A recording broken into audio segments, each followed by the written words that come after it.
Pertama, memenuhi panggilan Panwaslu DKI Jakarta untuk mengklarifikasi dugaan ceramahnya yang mengandung isu SARA. Ini adalah yang kedua kali begitu, karena yang pertama kali hari Jumat dijadwalkan, tapi Haji Rhoma Irama tidak bisa datang dan baru bisa memenuhi panggilan pada hari Senin kemarin.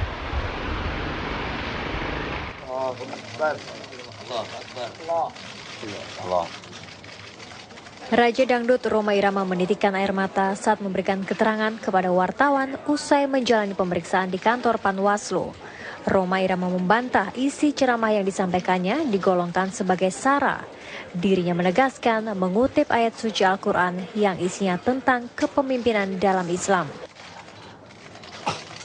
Kitab suci, pesan kitab suci di Indonesia ini, seluruh agama, bahkan bukan hanya di rumah-rumah ibadah, di forum-forum umum seperti di televisi dan sebagainya, ini dibenarkan.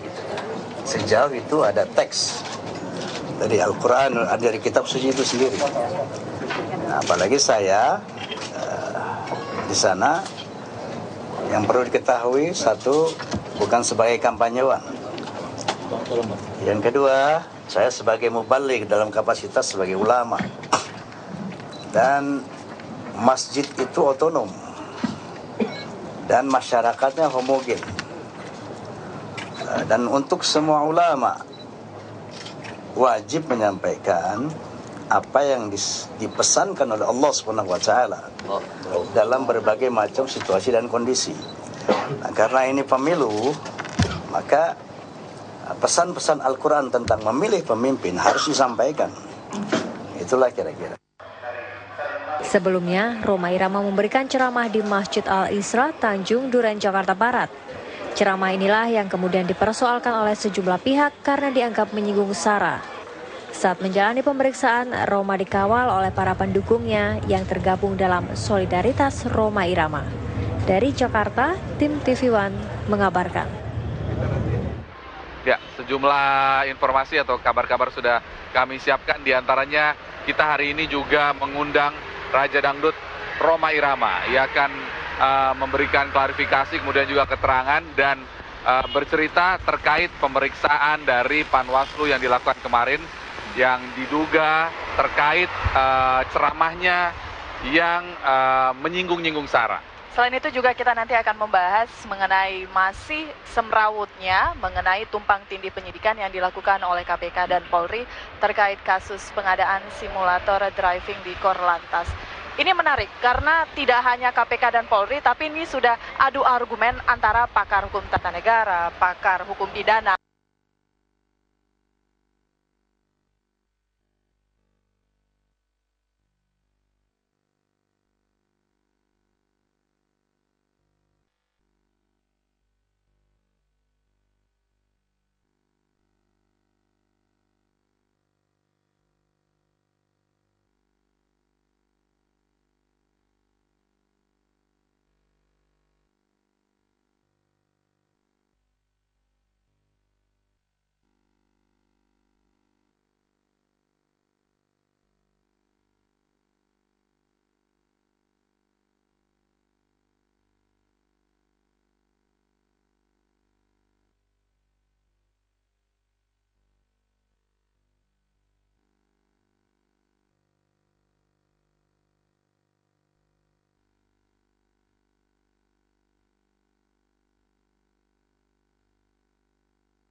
Terharu. Jadi saya tekankan, bukan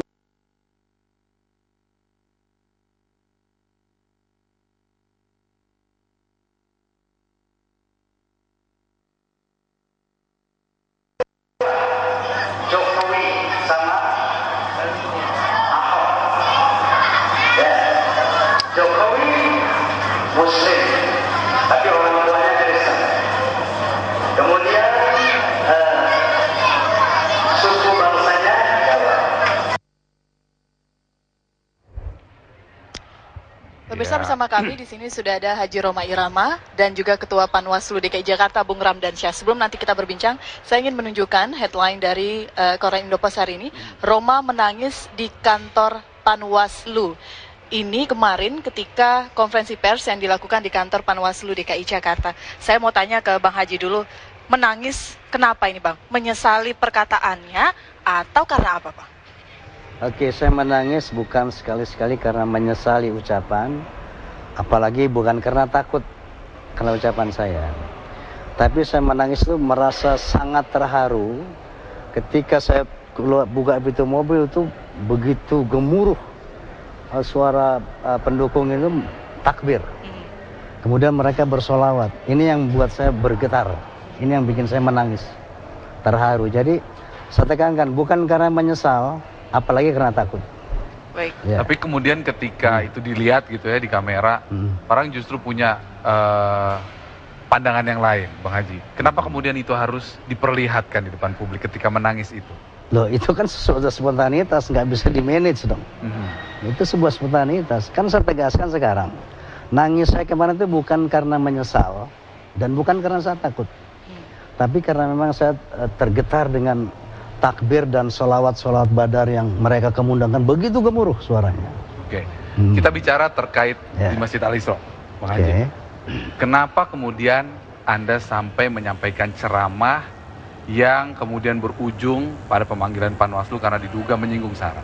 Oke, yang saya mau kemukakan sih pertama, masjid itu otonom. Yang kedua, masjid itu komunitasnya homogen. Ya. Dari zaman Rasulullah SAW, fungsi masjid itu bukan hanya tempat ibadah, bukan hanya tempat sholat saja. Tapi itu digunakan untuk berbagai macam kegiatan sosial, termasuk kegiatan politik, membahas masalah peperangan dan sebagainya. Jadi tidak boleh ada intervensi ke dalam masjid, karena masjid itu otonom. Oke, saya ngerti. Memang di zaman Rasulullah SAW juga membicarakan perang, politik di masjid. Saya setuju itu, Bang Haji. Tapi ketika Anda menyebut nama orang lain, ketika Anda boleh dikatakan menghujat di rumah Allah, apakah itu boleh, Bang Haji? Oke, menghujat itu nggak benar. Kalau menyebut orang benar. Menyebut orang, saya rasa dalam konteks untuk keterbukaan, ya.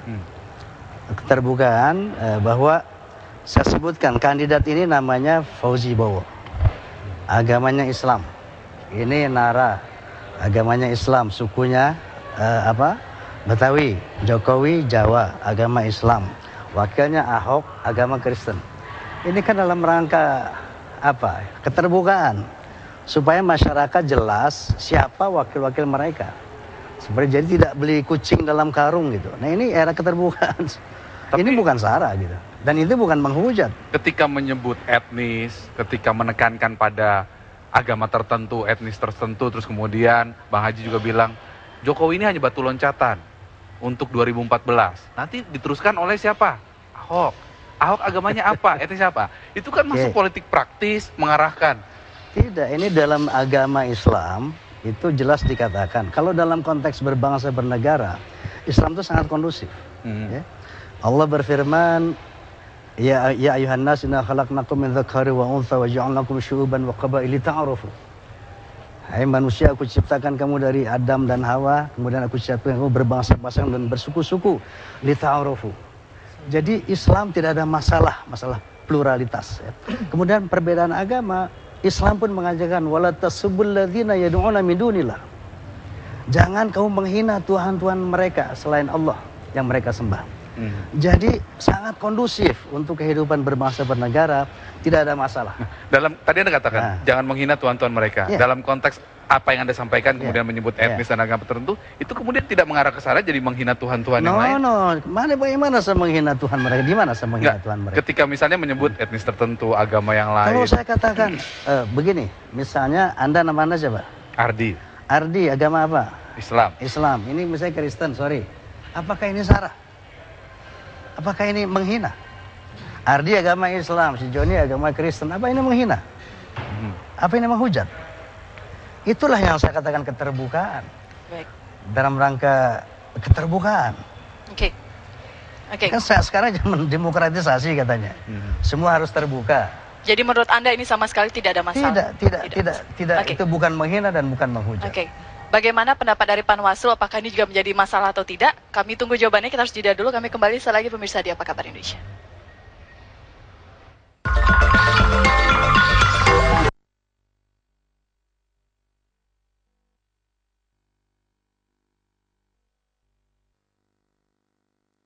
Kembali Apa Kabar Indonesia Pagi.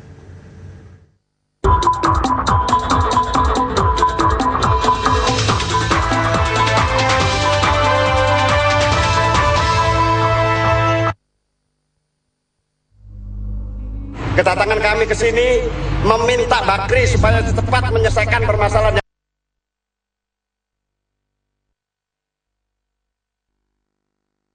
Kontroversi. Raja Dangdut ini diduga menyinggung masalah SARA dalam ceramah yang disampaikannya. Panwaslu kemudian bergerak untuk mengumpulkan bukti. Bukti yang didapat berupa rekaman video ceramah Roma yang berdurasi 7 menit.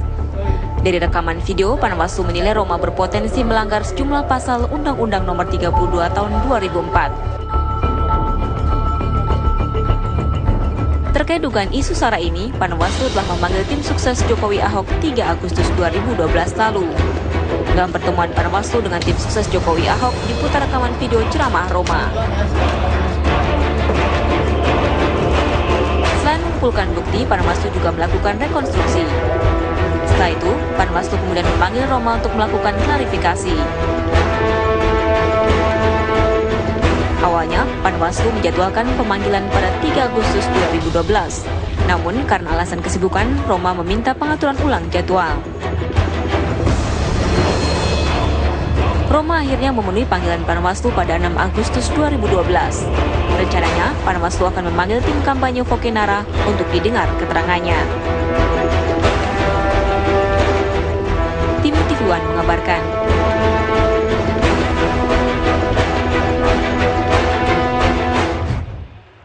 Saya ke Bang Ramdansyah. Bang, apa kemudian yang kemarin diperoleh setelah berhasil memanggil dan kemudian melakukan klarifikasi begitu ya Bang Haji?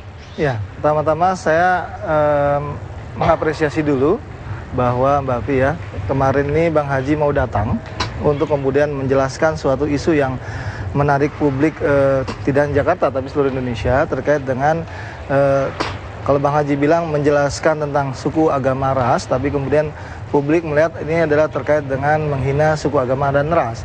Tentu saja kedatangan Bang Haji, klarifikasi yang dilakukan ini kan kita dapat katakan melihat sebuah fakta itu utuh. Jadi ini yang kita catat. Tetapi ada pertanyaan yang kemudian masuk ke saya sebelum kita masuk pada substansi. SMS, kemudian Twitter, Facebook bertanya nih kepada Bang Haji. Kenapa sih Bang Haji nangis? Ini kan pertanyaan yang harus saya jawab. Ketika Bang Haji datang, kemudian duduk sebelah saya, maaf ya Bang Haji ya. Okay. Saya langsung nangis, saya nyari-nyari kaki saya, Pak, ada kaki kursi gitu kan. Saya takutnya keinjak kaki saya gitu loh. Itu yang pertama. Yang kedua, memang dalam isu SARA ini, antara menjelaskan suku agama, kemudian menghina suku agama kan beda tipis. Menjelaskan sama menghina. Sama tadi Bang Haji. Antara Bang Haji menangis sama Panwaslu menangisi Bang Haji Roma. Kan beda nih, menangisi Bang Haji Roma sama Bang Haji menangis. Artinya hati-hati dong gitu dalam hal ini. Tentu saja kami dalam merekonstruksi sebuah fakta, apakah ini sebuah katakanlah penghinaan, sementara Bang Haji kan lebih pada ini kan saya menjelaskan identitas. Atau kita lihat kita KTP masing-masing lah, lihat KTP Bang Fi, Mbak Fi, KTP saya, nama Ramdansyah, identitas agamanya ada di sana, Islam, dan itu kan bukan SARA, identitas. Nah itu yang hari ini kita rekonstruksi, apakah ini adalah hanya menjelaskan identitas, atau kemudian ini ada SARA seperti masyarakat sebut. Nah kami harus hati-hati begini, karena ada unsur-unsur dalam tindak pidana pemilu kada yang harus terpenuhi, misalnya unsur kampanye. Unsur kampanye dan pertama pasal 1 itu selalu saya nyatakan, kegiatan untuk menyampaikan misi-visi program dengan mengajak orang untuk memilih. Jadi dia harus ada unsurnya menyampaikan misi-visi program. Kemudian ada juga mengajak orang untuk memilih baik lisan maupun tulisan. Nah ini tentu saja harus kita rekonstruksi benar nggak faktanya bahwa ini termasuk unsur kampanye yang dilakukan oleh Bang Haji. Kedua, ketika melakukan unsur-unsur terpenuhi, tentu saja harus terpenuhi unsur menghasutnya juga. Menghasut, menghina seseorang. Nah, apa sih yang disebut sebagai menghina seseorang? Yang kemarin kita rekonstruksi tentu saja, ini kan ketika jadi debat panjang, Antara menit pertama kan kita lebih jelas, clear, itu adalah penjelasan tentang identitas seseorang, pasangan calon, 2 pasangan calon. Tetapi ada menit yang ketiga sampai menit ke-7, maka kita hati-hati, video yang kami miliki tidak bisa kemudian kami sampaikan begitu saja kepada lembaga penyiaran, karena ini yang bisa debatable. Ketika dalam proses debatable ini, tentu saja kami sangat hati-hati, sangat prudent, jangan sampai kemudian katakanlah langkah-langkah kami untuk merekonstruksi sebuah fakta sebagai kebenaran atau bukan, ini kemudian terpengaruh ya namanya apa? Namanya pengadilan pembentukan opini untuk kemudian ini sudah bersalah duluan. Nah, ini yang kami hati-hati sekali, sehingga sebuah fakta tadi, Bang Haji kami tanya, apakah benar ini pernyataan Bang Haji? Benar. Kapan? Di Masjid Al-Isra. Kemudian rekonstruksi berikutnya terkait substansi, ada 38 pertanyaan. Nah, dari beberapa pertanyaan itu tentu saja secara etik tidak bisa kami sampaikan, tetapi sekali lagi ini ada pemahaman dari Bang Haji yang kita rekonstruksi dan kemudian kita kaitkan dengan Saya ingin bertanya dulu, Bang Haji termasuk dalam tim suksesnya Fokonara? Nah, ini akan kita minta klarifikasi. Dalam catatan bukti otentik yang kami miliki tidak ada. Tetapi kemudian ini harus kami kaitkan ketika Bang Haji masuk dalam tim, katakanlah kemarin menjadi bintang iklan dalam Fokonara. Artinya kami tidak berhenti di situ saja, kemudian harus menanyakan secara otentik kepada timnya Fokonara. Karena sekali lagi ini kan harus kita rekonstruksi dengan benar. Memang di sini tidak ada, kami akan telusuri lagi data-data lainnya. Tentu saja ini tidak bisa hanya berdasarkan saya pernyataan di media. Ini bukan tim kampanye atau pernyataan Bang Haji saja, tapi kita lihat pernyataan secara otentik dari tim Fokonara sendiri. Saya ke Bang Haji. Bang, tadi kita mendapatkan pesan dari tim suksesnya Pak Jokowi yang membantah bahwa pernyataan Anda di ceramah Anda mengatakan bahwa orang tua Pak Jokowi adalah Kristen begitu. Ada klarifikasi yang ingin disampaikan? Ya, ini berita yang beredar di luar seperti itulah. Isunya seperti itu yang saya dengar. Jadi Anda menangkap isu itu? Ya, saya menyampaikan isu itu. Nah, kemudian orang jadi bertanya nih, Bang Haji, kok itu kan isu, sesuatu yang belum terklarifikasi, belum diverifikasi, tapi kemudian ada sara di sana, Anda sampaikan di rumah ibadah, itu kan jadi tidak elok, Bang. Apalagi kalau, mohon maaf nih, tiba-tiba itu ternyata salah, orang tuanya Pak Jokowi Muslim. Oke, ini perlu kita klarifikasi, kita perlu klarifikasi ya. Jadi dalam hal ini, pertama, itu isu yang beredar. Yang kedua, saya bicara di masjid loh. Bukan di forum terbuka. Di forum terbuka, di masjid dengan masyarakat yang otonom, yang saya katakan tadi homogen ya. Saya bicara seperti bicara dengan saudara saya, keluarga saya. Ini masjid gitu loh. Jadi bahwa berbagai macam perkiraan dan sebagainya itu wajar-wajar saja di situ. Nah, toh ini tidak secara terbuka. Bahwa ini menjadi terbuka ya, kan karena ada infiltran yang mengintip-ngintip masjid gitu kan. Kemudian menyebarkannya secara luas. Nah, ini juga harus menjadi suatu persoalan gitu. Kok ada zaman sekarang dibenarkan memata-matai masjid, dibenarkan memata-matai rumah ibadah yang otonom tadi, ya, sehingga disebarluaskan seperti ini. Ini juga persoalan harus kita klarifikasi. Ini termasuk tindakan apa? Kalau bukan provokasi. Menurut Anda hanya korban dari orang-orang yang dianggap provokator begitu? Nah, ini jelas provokasi. Mau mengadu domba antar umat beragama, mau mengadu domba antar apa?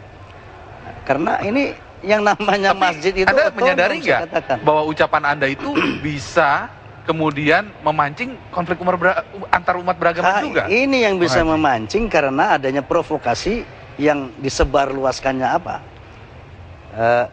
CD dari masjid itu. Saya katakan tadi berkali-kali, masjid otonom. Tidak boleh ada intervensi ke masjid gitu loh. Ketika digunakan untuk politik praktis, mengarahkan itulah yang digunakan Rasulullah SAW dulu ya. Bahwa masjid itu multifungsi. Tidak hanya untuk ibadah saja, bukan hanya untuk sholat saja. Itulah fungsi masjid sebenarnya gitu loh. Justru penyebaran CD ini yang harus diperiksa. Ini sangat jelas, sangat provokatif gitu loh. Baik. Kita lihat dulu bagaimana respon masyarakat, Bang Haji, Bang Ramdansyah. Ada beberapa komentar. Menunggu idola gue Bang Rhoma Irama menyanyi lagu bagusnya Bhinneka Tunggal Ika. Nanti di akhir segmen ada request nyanyi ya Bang ya. Kita lihat lagi yang nggak ada korelasinya antara agama dengan pemilu kada. Kemudian katakanlah kebenaran itu walaupun pahit rasanya, lanjutkan Bang Haji. Waduh, Demokrat nih, udah masuk Demokrat ya.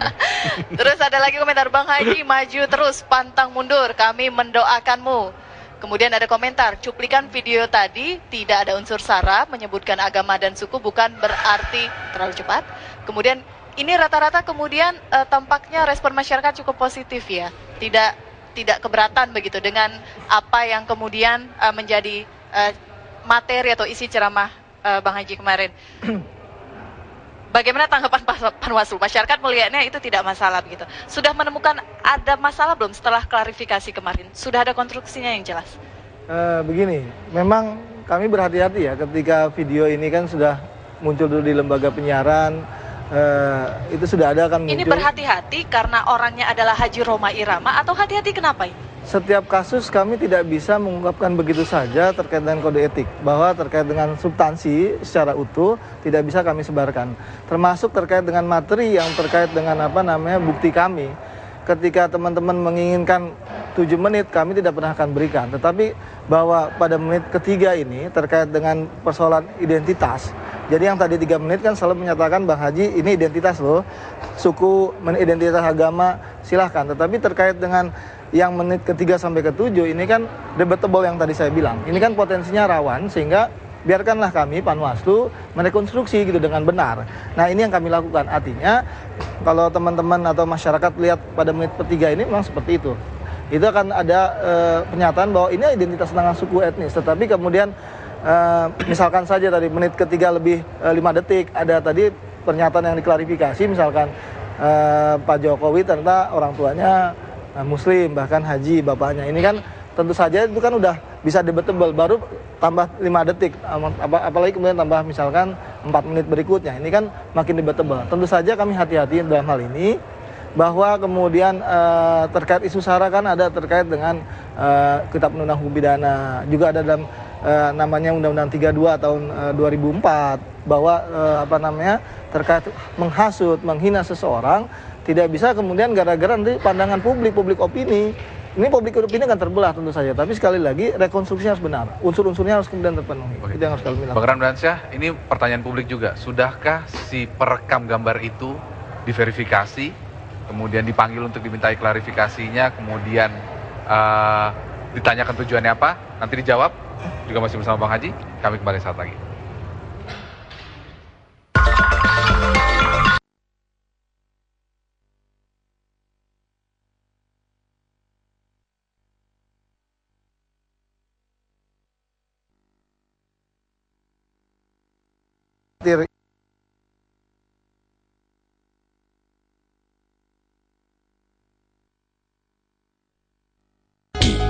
Daikin. Percuma motor keren, rantainya berisik, makanya pakai ini, kit motor chain loop. Formula anti karatnya meresap ke sela-sela rantai yang paling dalam. Rantai bersih dan awet lebih lama. Halus suaranya, ringan tarikannya. Hanya kit motor multiguna yang bisa mengkilapkan, membersihkan, dan melindungi seluruh bodi motor Anda. Kit, kilap seperti baru.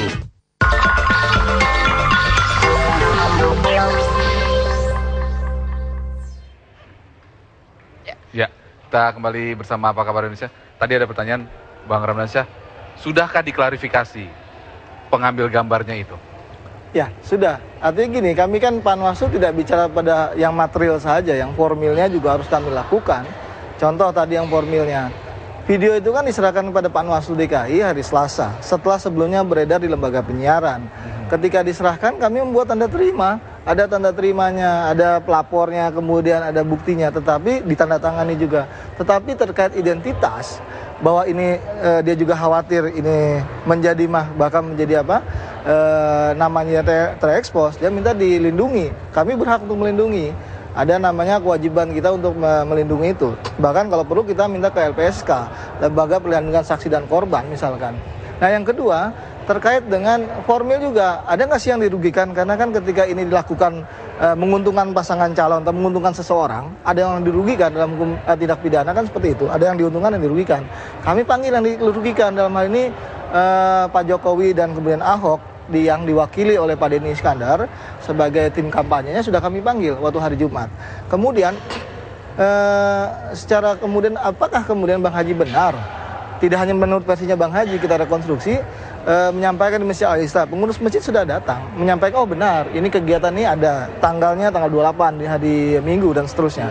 Kemudian jamaahnya, sudah kita rekonstruksi juga. Nah, ini semua sudah kami lakukan. Tinggal terkait hari ini ada tentang substansinya, tentang materialnya itu sendiri. Tentu saja untuk melengkapi material kan kita bukti-bukti tambahan, saksi-saksi, bahkan kemudian semua... Sudah total berapa orang saksi yang saat ini dimintai klarifikasi? Kalau dari jumlah dari Pak Denny, kemudian dari pengurus masjid itu ada 3 orang, kemudian 4, kemudian dari dari Pak Haji Roma Irama 5, dan kemudian besok dari hari ini dari tim kampanye ada 6. Bahkan ada dari si pelapor itu 7. Ini sudah kita lengkapi semua. Artinya cukup lah bahwa satu saksi kan bukan saksi, 2 saksi, 1000 saksi itu satu alat bukti. Ini kita lakukan semua. Bang Haji, ada yang tanya nih sama saya. Anda itu tim suksesnya Foke Nahrawi Ramli bukan sih? Bukan. Saya bukan jurkam Foke. Saya juga bukan tim sesnya Foke. Tapi dalam ceramah itu seperti mengarahkan kepada fokus. Apa jawabannya? Dasarnya agama. Bahwa yang namanya pemimpin di dalam Islam itu ada kriterianya. Yang harus dipilih. Pertama dia Islam. Yang kedua, siddiq, tabligh, amanah, fatanah. Jadi kriterianya itu. Jokowi juga Islam. Siddiq itu makanya masyarakat yang menilai siapa yang lebih memenuhi syarat daripada kriteria ini. Jadi memilih pemimpin bukan berdasarkan materi lah, bukan berdasarkan visi politik, tapi terutama berdasarkan bimbingan agama. Saya dalam kapasitas ulama harus melihat pemimpin itu dalam kriteria yang digariskan oleh Allah dan Rasulnya. Nah, Bang Haji, berbicara mengenai ulama sedikit. Kemarin sempat ada kabar begitu ya, pendukung Anda luar biasa kemarin. Itu yang kemudian membuat Anda meneteskan air mata. Tapi juga ada tampilan pendukung Anda yang makan minum dan tidak puasa begitu. Kita berbicara mengenai agama. Ada stigma negatif, bagaimana? Ya saya rasa pastilah, karena mereka itu banyak yang datang dari luar kota. Ada yang dari Tasikmalaya, ada yang dari Pekalongan, ada yang dari Batam, ada yang dari Surabaya, dan mereka musafir. Boleh saja musafir nggak puasa gitu. Saya rasa yang minum-minum yang Anda shoot itu adalah para musafir tadi yang boleh tidak berpuasa gitu. Nah, kemarin begitu heboh begitu ya, Bang Haji nangis di Panwaslu. Ada yang telepon saya, ada yang bilang gini, Mas Ardi, waduh saya kaget katanya. Badannya gede begitu, sangar, begitu dakwah gagah juga gitu ya. begitu gagah, begitu yakin. Kok tiba-tiba nangis di Panwaslu? Kenapa itu Mas Ardi ya? Oke, itu kebiasaan saya menangis itu. Jadi begini, barangkali para penggemar soneta masih ingat bagaimana saya sering menangis di pentas. Ketika saya menyanyikan lagu yang melo, saya sering meneteskan air mata. Begitu juga jamaah masjid mungkin tahu bagaimana ketika saya menjadi imam di masjid-masjid Jumat, saya sering menangis ketika membaca surat. Dan saya sering menangis ketika memberikan khutbah di tempat-tempat tablik. Jadi saya memang mungkin itu, saya terlalu sensitif ya. Karena mungkin saya seorang seniman. Jadi nangis di Panwaslu itu saya tekankan sekali lagi, bukan karena penyesalan, bukan karena ketakutan. Tapi karena saya bergetar, mereka menyambut saya dengan takbir dan sholawat. Itu yang membuat saya meneteskan air mata. Anda akan meminta maaf karena mungkin ada perkataan Anda yang salah begitu. Salah satunya yang menyebutkan orang tua dari Pak Jokowi adalah non-muslim. Makanya saya katakan begini, kalau itu nanti kita klarifikasi. Tapi menjadi masalah, saya ingin mempermasalahkan siapa yang menyebarluaskan CD ini ke publik, yang bahwa itu adalah apapun dialog di masjid, mestinya itu adalah satu privacy ya. Seperti saya bicara dengan keluarga sendiri, mau ngomong apa kayak anak ngomong sama keluarga sendiri, boleh-boleh saja ya. Bahwa itu benar tidak benar soal kita ngomong sama keluarga gitu. Terus masalahnya seperti itu. Nah sekarang yang menjadi masalah, siapa yang memblow up ini, yang mengedarkan secara luas, kan jelas ini sangat provokatif gitu loh. Pasti dia ada maksud-maksud tertentu. Yang pasti dia mau mengadu domba, mau dalam rangka itu yang pasti. Justru mereka yang melakukan sara, bukan saya. Sesuai dengan tuntutan penggemar yang tadi banyak di Twitter, Bang Haji, nyanyi dong lagu yang tentang Bhinneka Tunggal Ika itu. Bahkan Pak Jokowi juga kabarnya mengidolakan Anda loh. Dia nyanyi-nyanyi itu terus loh sekarang tiap hari. Oke, terima kasih sama Jokowi kalau dia menggemari lagu saya. Tapi mohon maaf, Mas Jokowi, Anda sering menyanyikan lagu apa? Metal. Lagu 135 juta dalam konteks ketika saya mengatakan orang Islam dilarang memilih pemimpin yang non-muslim oleh Allah. Ini nggak konteks. Lagu 135 juta itu memang juga perintah Allah dalam rangka berbangsa, bernegara.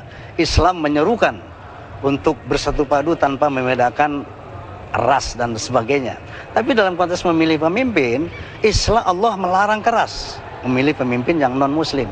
Nah ini harus dibedakan. Sekarang nyanyi deh. Jadi Mas Jokowi biar jelas juga. Tapi jangan lagu 135 juta. Nah, karena 135 juta DPT-nya udah nambah. Daftar pemilih tetapnya udah Jadi berapa? Jadi berapa Hari ini sekarang? nambah ya udah nambah. penetapannya. Penetapan hari. Nyanyi dulu deh Bang Haji, nyanyi dulu deh Bang Haji. Ayo dong. saya nggak bisa menyanyi kalau without music. Sorry. Bisa aja.